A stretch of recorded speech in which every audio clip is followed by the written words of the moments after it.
This is Dr. John Walton in his teaching on the book of Job. This is session number 13, Dialog series number 1, Job chapters 3 through 14.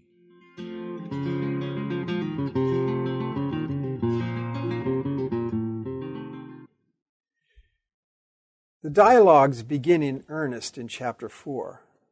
But chapter 3 has Job's lament, which launches this whole section. In the structure of the book, Job's lament can be paralleled in part to his two responses to God's speeches toward the end of the book.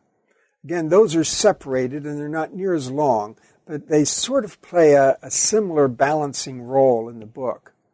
But here Job's lament is opening up the dialogues.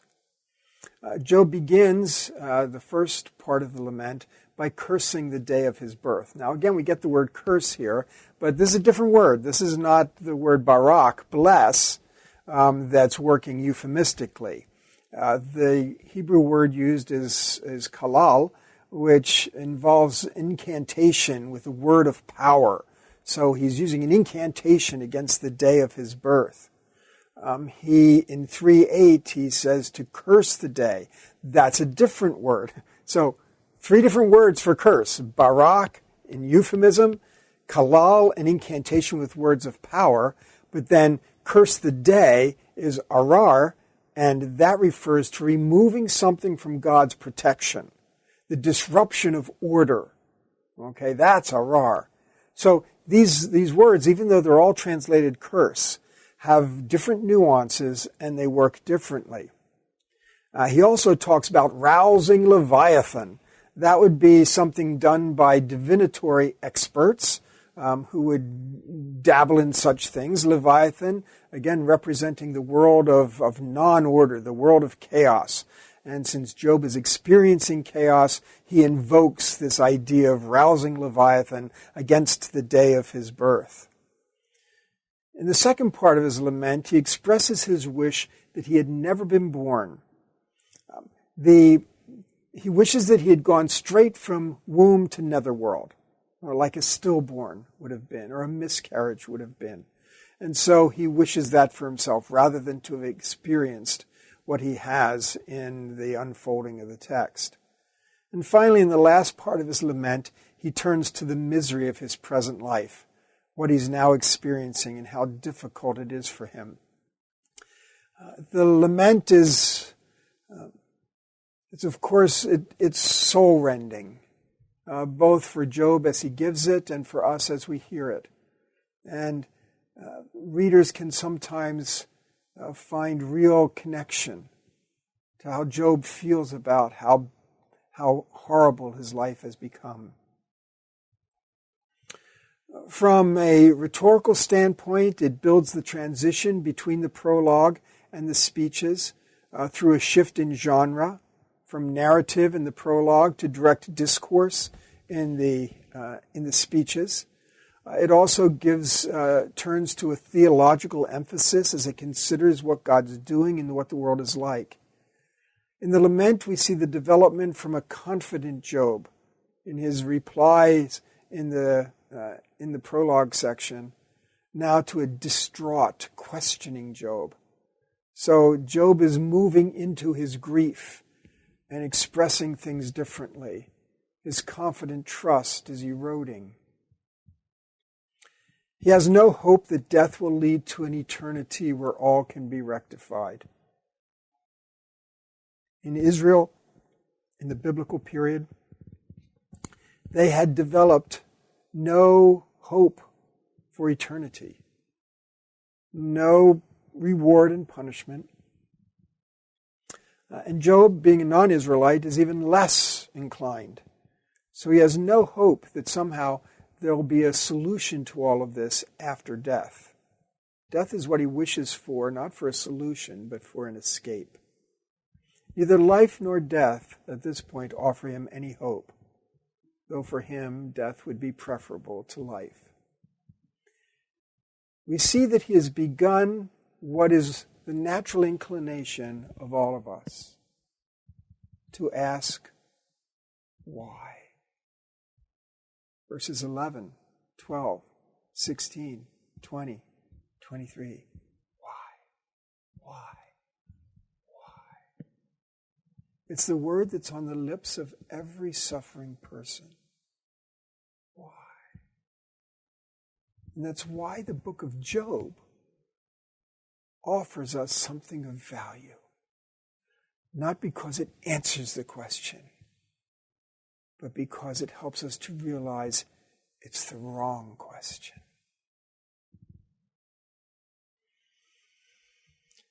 At the same time, Job's lament betrays no hint that he actually believes he deserves what he has gotten. He's not come to that. He's not willing to say he did something to deserve all of this. And likewise, despite the fact that he's begun asking the why questions and that his trust is deteriorating, he's still maintaining his integrity. Now, this integrity that Job maintains needs to be understood. The integrity is not the same thing as all those positive descriptors of him in chapters 1 and 2. His integrity is defined specifically as his insistence that his righteousness stands on its own. That is, that he is not simply pursuing benefits. His righteousness is for righteousness' sake, not for what he gets out of it. That's the integrity, and that's the only thing that he has to maintain. We're going to find that Job goes some very dark places in how he thinks about God. His accusations against God are clear and wrong. So it's not like Job's response is somehow blameless itself. God's going to accuse him of wrongdoing in how he has responded to God. Doesn't matter. What matters is the question on the table. Is Job's righteousness a disinterested righteousness? And Job's integrity is to maintain that position. That's all he has to do for the book to proceed along. For God's policies, that's the important point. Now, what are some of the issues that we face in the cycle one of the dialogue? This carries us from chapters 4 to 14. It's the first cycle. So Eliphaz speaks, Job responds. Bildad speaks, Job responds. Zophar speaks, Job responds. First cycle, chapters 4 to 14. There are a couple important statements in this cycle. Important for the book, important for the message that's being given, and well known, but ones that we have to look at carefully to make sure that we understand them. The first one is in 4:6. In chapter 4, verse 6, Eliphaz is speaking, and he says, "Should not your piety be your confidence, and your blameless ways your hope?" He's raising a question about how it is that Job should respond. Should your piety be your confidence and your blameless ways your hope? I would render that, just to get the understanding, it's a little paraphrase, expanded. Is not your self-proclaimed piety the basis for this irrational confidence? Eliphaz believes Job's piety is only self-proclaimed, that his confidence is irrational and not substantiated. He's asking the question, is your only hope really in the presumed blamelessness of your ways? You got to give me more, Job. That's not enough. So it's not undermining, the book is not undermining Job's piety or his blamelessness. Eliphaz is undermining whether the way Job thinks about them will suffice. This is just an example of some of the complexities of trying to translate the very difficult Hebrew in the book of Job. Also in Eliphaz's speech, we have this account of his mystical experience. It's in verses 12 through 21, and I won't read it, but you can take a look at it. It occurs in a vision that he reports, and in this vision, he's claiming revelation. He sets up the whole scenario of this spiritual experience to highlight what he considers a great insight, a revelation into deep truth. And he expresses that in verse 17 of chapter 4. This is how it's translated in the NIV, just as a base, take a look at it.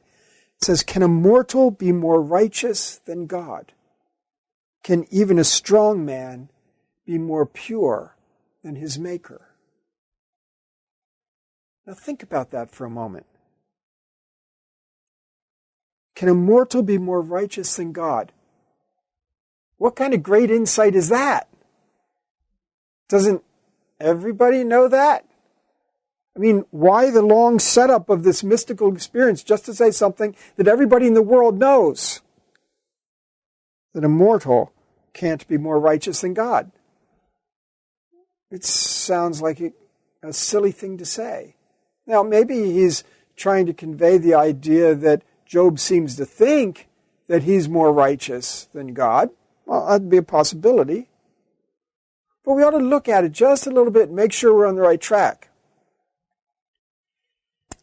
The first problem we face is that to ask, can someone be more pure than his Maker?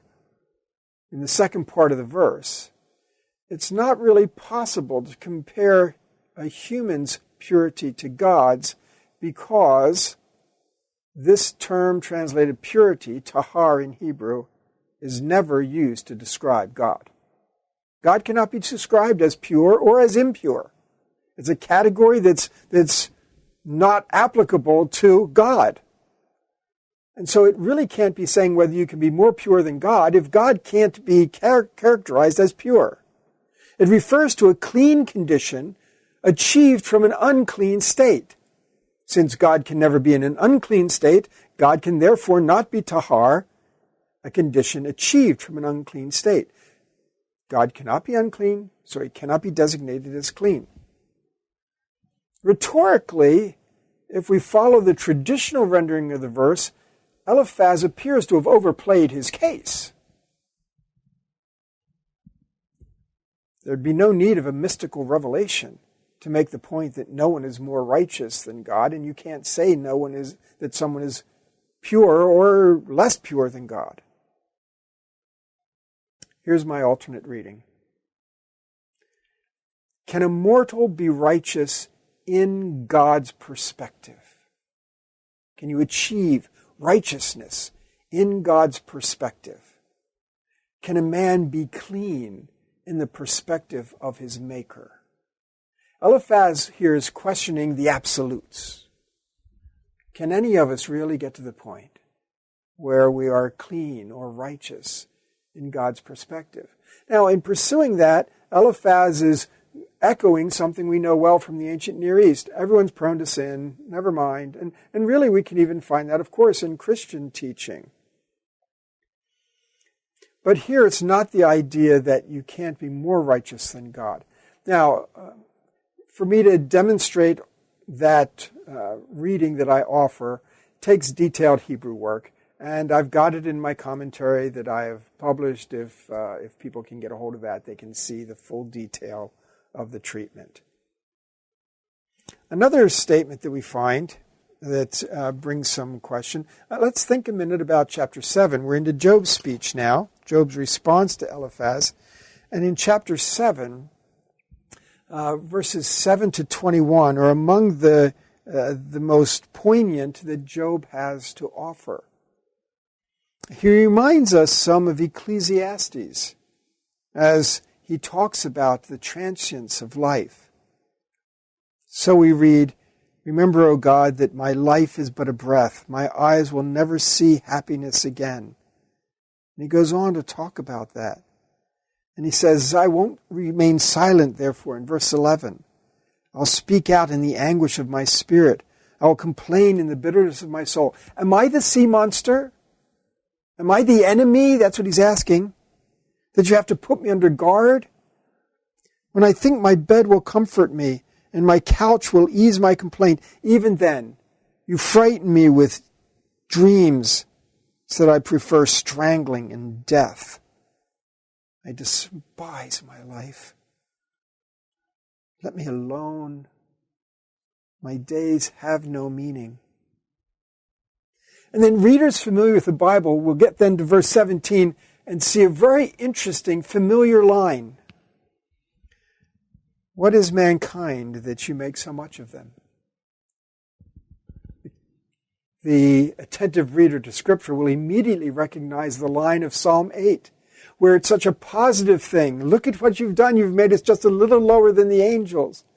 What are we that you've made so much of us?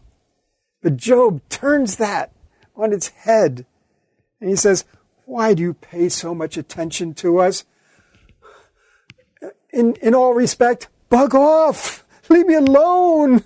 Please. So he says, what is mankind that you make so much of them and give them so much attention? And he goes on to elaborate. You examine them every morning, test them every moment.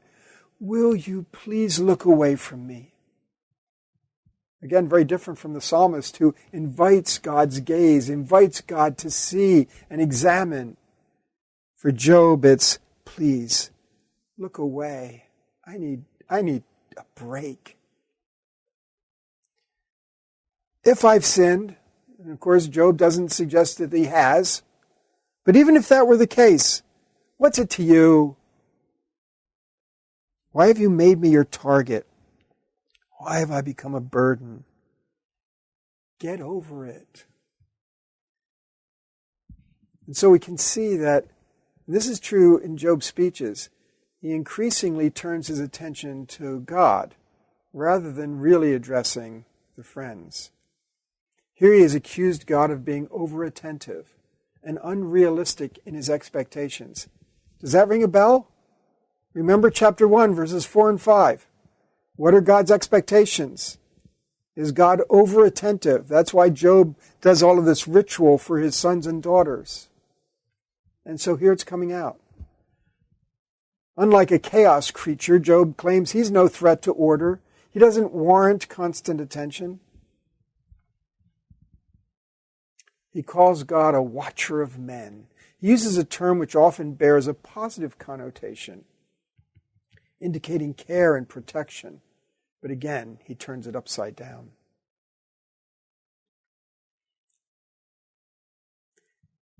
Job views himself already in a trial, already undergoing punishment. He requests a cease and desist order, that God leave him alone, that presume that somehow a trial has already happened and a guilty verdict has already been passed. In verse 20, instead of saying, if I have sinned, I don't think that's how we should read it. Job is not even letting that possibility stand. I would read it, I have sinned. But he only means that in terms of, I have somehow fallen out of favor so that you have acted against me. Whatever I might have done to you, why won't you pardon whatever I have done, that you have judged as indictable, and forgive me whatever sin you have imputed to me, for which you are punishing me. Job's talking in that hypothetical realm that concerns how God is treating him. One more verse I want to look at in some detail. It's in chapter 13. It's a well-known verse from the book of Job. And again, it's Job speaking. And the traditional translation is, though he slay me, I will hope in him. When we look over how the translations and the commentaries have treated it, we see a wide array of diversity in translation. One of them reads, "Behold, he will slay me. I have no hope." Wow, that's a lot different from "though he slay me, I will hope in him." Now, this represents an alternate Hebrew reading, the Ketiv, in which instead of the "in him," it's the negation. They both sound the same, lo and lo. And so, "I will hope in him," or "I have no hope." Again, it turns the whole thing around. Another commentary reads, "If he were to slay me, I would have no hope." If he were to slay me. Remember the other two, "Behold, he will slay me," or "though he slay me." So you can see we're working with that Hebrew particle and exactly what it means. If he were to slay me, I would have no hope. Suggesting that he hasn't done that yet, so there's still reason for hope. Here we can see the whole question. Does he have hope or doesn't he?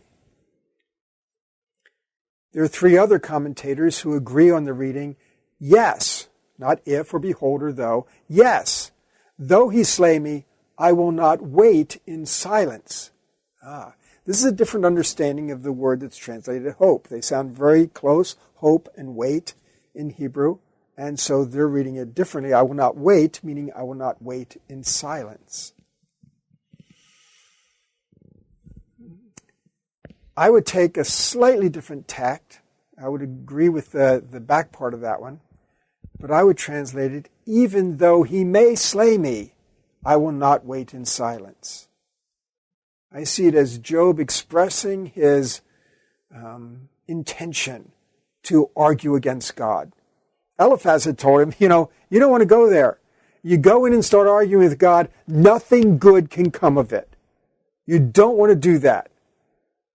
Job is kind of arming himself with courage and saying, even though he might slay me for it, I'm going to do it. I will not wait in silence. I'm going to make my claim. So that's how I would read it. Again, a very difficult verse, and various commentators and translators have had different ideas about what it says.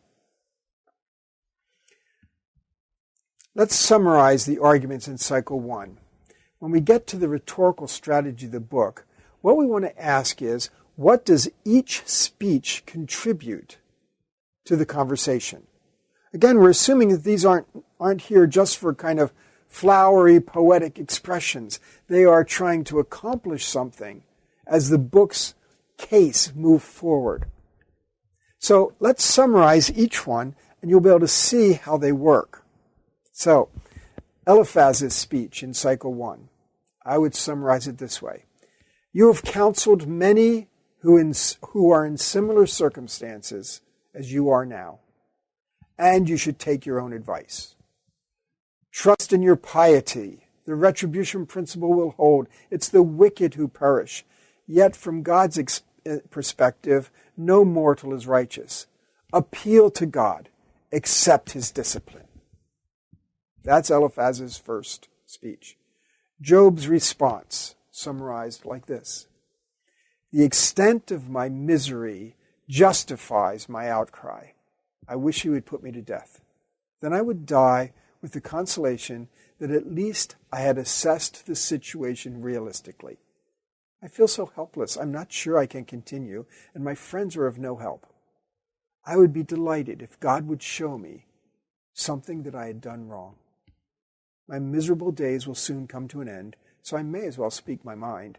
Why, O God, have you targeted me for such attention? No one can bear such scrutiny.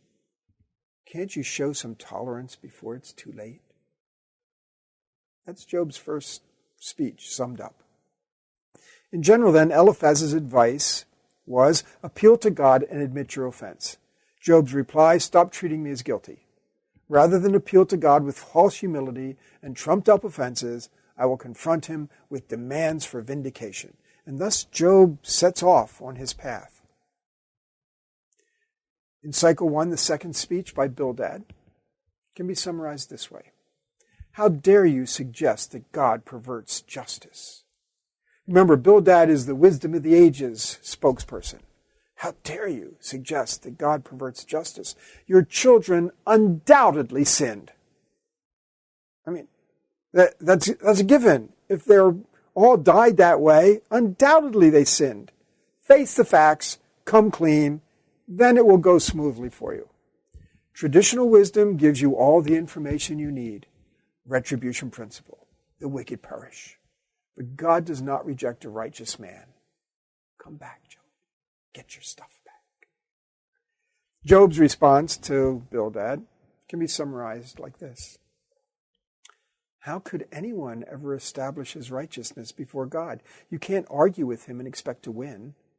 Challenging him would be indeed disastrous. He's too strong to overpower, and he's beyond calling to account. I have nothing left to live for, so I may as well say it outright. He is not just. Both the blameless and the wicked are destroyed. I wish I had an advocate to speak on my behalf. If someone could only speak on my behalf. Nothing makes sense. I can't win. I wish God would just let me die. That's a summary of Job's response. So Bildad's advice was, take the traditional approach. Retribution principle, seriously, recognize the inevitable conclusion. Job's reply, I know the traditions are true, but I'm not ready to admit the conclusions are inevitable. Yet, I'm without recourse. We get to Zophar. Zophar's, remember, he's black and white. Okay? What arrogance! You think you are so pure. Well, you haven't even begun to get what you really deserve. Your understanding is minuscule compared to God. Give it up. Repent of your sin so that all may go well for you. Zophar sees things in very black and white terms. Job's response to Zophar, you, my friends, mock me. If only you would show your wisdom by being silent. You offer no comforting counsel and speak presumptuously and ignorantly on God's behalf. I suffer while the wicked escape scot-free. God is the fount of all wisdom and power. If only I could bring my case before him, I think I would have an airtight defense. I would request, however, that he cease and desist with the torment and the terrors until the matter is settled. Given such a moratorium, I could concentrate on my case. Show me the evidence of my wrongdoing. This life is all I have, so I want to get this settled before it's too late. So Zophar's advice in a nutshell, devote your heart to God, put away sin. Job's reply, you're badly misrepresenting both God and me. I hope I can get my hearing and restore my relationship with God before I die. So in conclusion, our summary of Cycle 1. In this first series, each friend's speech ends with painting a rosy picture of the benefits of righteousness. The main focus of this series is that the friends appeal to Job to think about getting his benefits back and doing whatever is necessary to accomplish that. It's all about stuff. The series comes to a conclusion when Job makes it clear that he has no hope for restoration and is not motivated by the desire that his friends have placed as the highest value. And that launches us into Cycle 2.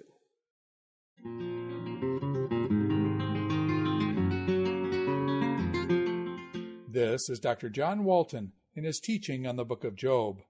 This is session number 13, Dialog series number 1, Job chapters 3 through 14.